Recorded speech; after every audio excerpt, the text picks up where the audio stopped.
আমার সামনে ঠিক আব্দুর রউফ খলিল মিউজিয়াম। এটা একটা ঐতিহাসিক মিউজিয়াম বা মসজিদ বলা যায়। চমৎকার, আরবের টোটাল সংস্কৃতির সাথে যুক্ত এত সুন্দর একটা জায়গা। খান আল খলিল, কাঠ, সিমেন্ট, ইটের সাথে সমন্বিত। এটা সম্ভবত একটা মিউজিয়াম। আলতা ইয়াব্রাত international city for science and knowledge, এটা বন্ধমান।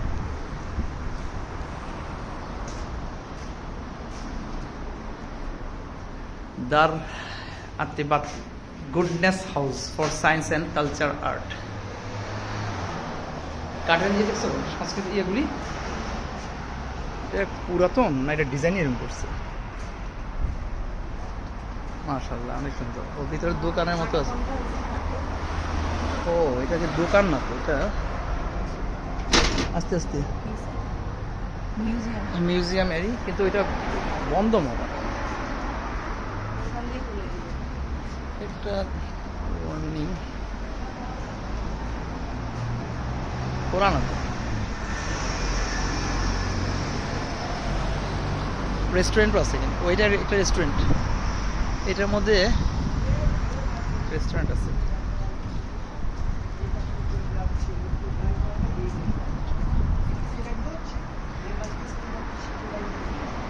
এখানে সবুজ পেবে, সবুজ পেবে।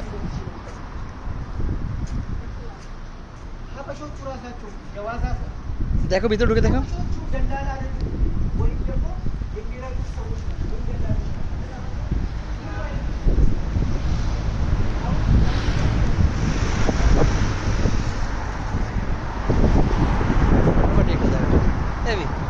মাশাআল্লাহ,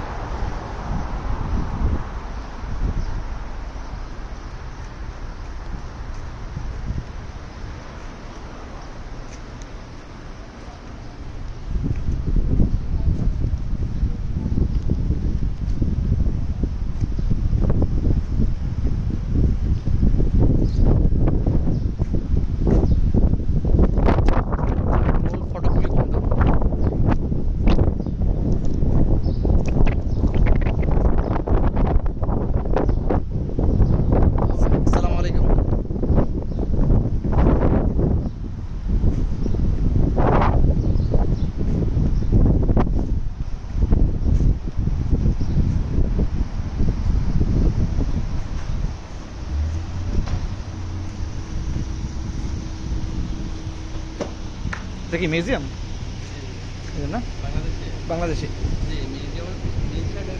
ওই সাইডে দেখা খোলে কখন? 5টার সময় খুলবে। Thank you. না ফ্যামিলির সাথে হজে আসছি, এই যেতে একটু আসছে, ঘুরতে আসছে। সালাম আলাইকুম।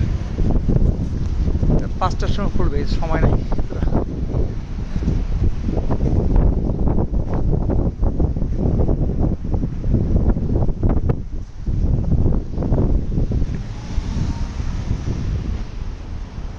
পাঁচটার সময় খুলবে, 5টা পর্যন্ত থাকবো না তো। ওইটা কি শোপিসের দোকান ছিল? একদম দাম কেমন? চলো দেখি একটা হারিকেন যদি সুযোগ হয়। ইয়েগুলো এগুলো হচ্ছে কি মনে হয় এটা 1928 সালে বানানো, কিন্তু এটা এবং না 1400 বছর আগে না, 1400 বছর আগে মসজিদ। মানে এখানে যে বিখ্যাত কয়েকটা মিউজিয়াম আছে এর মধ্যে এইটা একটা, কিন্তু এখন তো খুলে নাই। খুলবে তো 5টার সময়, 5টার সময় তো খুলে তো আর দেখতে পারবো না। অনেক সুন্দর না জায়গাটা?